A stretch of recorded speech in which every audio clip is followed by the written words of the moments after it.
2 years tops. Do you realize the number's going up? Hey, what's going on out there, YouTube family? This is Sam Leggy here representing TeamJVS. I'm back here again for another movie review. The name of this movie is called I Want You Back. Yes, like the Jackson 5 song, I Want You Back. And honestly, I think that would have been a really good one-up on them if they would have been able to get those luxuries of that song in this. They did not, unfortunately. Spoiler alert. But let's go ahead and kind of break it down. This is starring Charlie Day. He plays a role of Peter, and then Jenny Slate plays a role of Emma. So how do I reference this? Gina Rodriguez is Charlie Day's significant other, and Scott Eastwood, yes, you know, Clint Eastwood's son, Scott Eastwood is Jenny Slate's significant other. Now, in the beginning of all this, you know, there's an immediate breakup that happens on both sides, and some kind of way, Emma and Peter meet, and they kind of consult with each other. They start finding out things about each other, and then they concoct a plan to sabotage each other's significant other's present relationship after getting dumped by them. Because at this current time, Gina Rodriguez's Anne is dating, I think Manny Jacinto's Logan, and then Scott Eastwood, he's dating a character named Jenny, and that is all the different characters. But how did I feel about this film?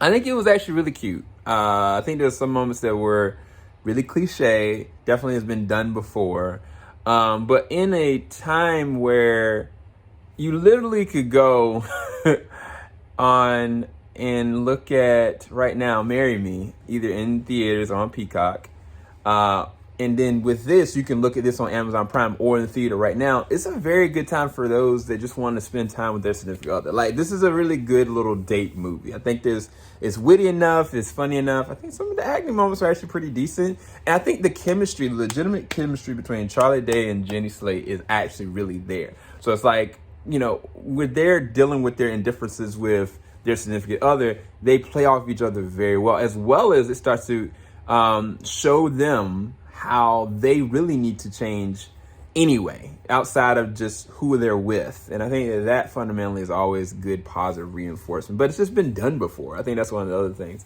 The character that Charlie Day's character plays is Peter. Peter works for a nursing home facility, and he's one of the VPs. And their firm really isn't there for the older people, but he's a kind-hearted soul.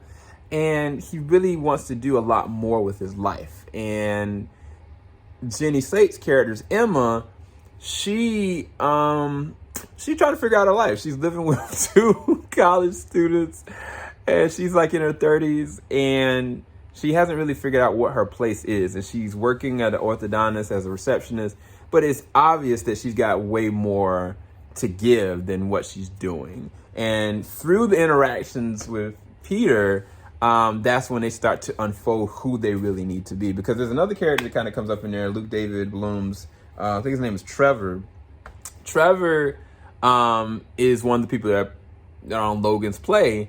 And the character Emma that Jenny plays has a really interesting revelation about how she works with kids and how she can do a lot more. And then Charlie Day's character starts to have communications with Emma and understanding that, oh, well, maybe this is not my calling. Maybe I need to do a lot more. And the weird thing about all of this is that every single person is having these different relationships. I think that's one of the things I think that's the benefit of this. It's not just one set cookie cutter thing. They really do break down every single character, because Scott Eastwood's character, the character Noah, fundamentally you're like looking on the surface like, oh, he's a jerk, you know, for what's going on. But then you start to unravel why he's doing what he's doing, what he really wants. Because the things that I don't think in the beginning of this movie everybody knew exactly what they wanted. Even Gina Rodriguez's character, because I think her character may have gotten short end of the stick technically in terms of like substance and content. I think they could have done a little bit more and giving more with what she's doing and how she's doing stuff. But even she gets a real revelation of understanding of who she needs to be for a significant other and what she really needs and what she really wants. And I think that's one of the things I feel like is an asset of this movie, is that they take time to dissect these different characters on an individual level as well as how they paired together. Because I would never see Charlie Day and Scott Eastwood, working together as really interesting dialogue and really funny banter. Matter of fact, what's my man that played in Gotham? He made a random debut in this.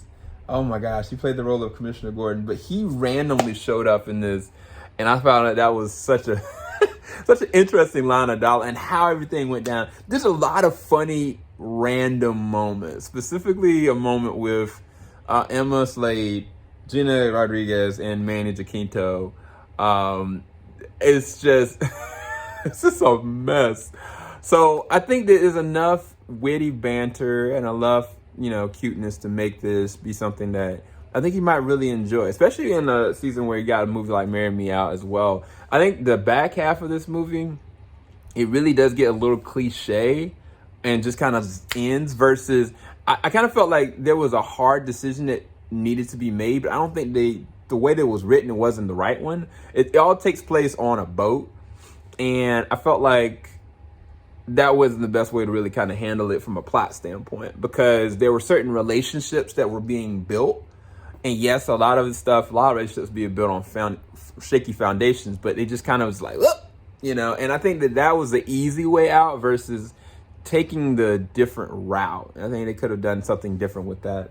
In terms of the directing, I think the directing was pretty good. They were able to pull out some really interesting emotional beats with Jenny Slate and Charlie Day. There was a scene with Charlie Day where I think he went and visited Jenny at the receptionist desk, and like his eyes and his focus, I felt all the sincerity and all the pain and the confusion out of all of it. And so if he was able to pull that out of Charlie, I think that's a really good direction. I think also it's they went to different locations. They didn't just go in one set location. It looked like they went around the city. You got to feel the atmosphere of what's going on around them. And I think that's always a positive. The score is, it's nothing really different. I think that the score would have benefited from some really good music.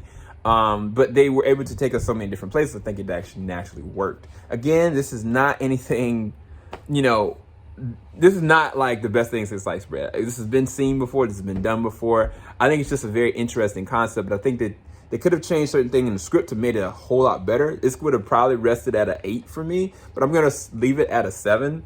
I definitely think it's worth watching. I think that you're going to have a fun time watching with your significant other. But there are some sad moments and there's some real moments of conversation. I think that the one thing I'll say about this that is very different from all comedies is that there's one specific relationship that, not to say that it stays completely platonic, but it stays very innocent. They don't just cloud it with an immediate reaction, which I found was very fascinating. And if you don't pay attention to dialogue, you'll miss the understanding of how that relationship. Again, there's a lot of different things going on, a lot of different relationships happening, but all of them, they do talk about them. And I think that's one of the things that makes this movie stand out. Let me know what you guys think of. I know, I want you back. I really wish they would have added that Jackson 5 song. Anyway, keep it locked. JVS, we ain't gonna stop. Like, subscribe, hit that bell button. Peace, guys. Falling out the top of the I can see the skyline, 50 mile radius on my timeline. Ain't nothing on my mind. Oh Lord.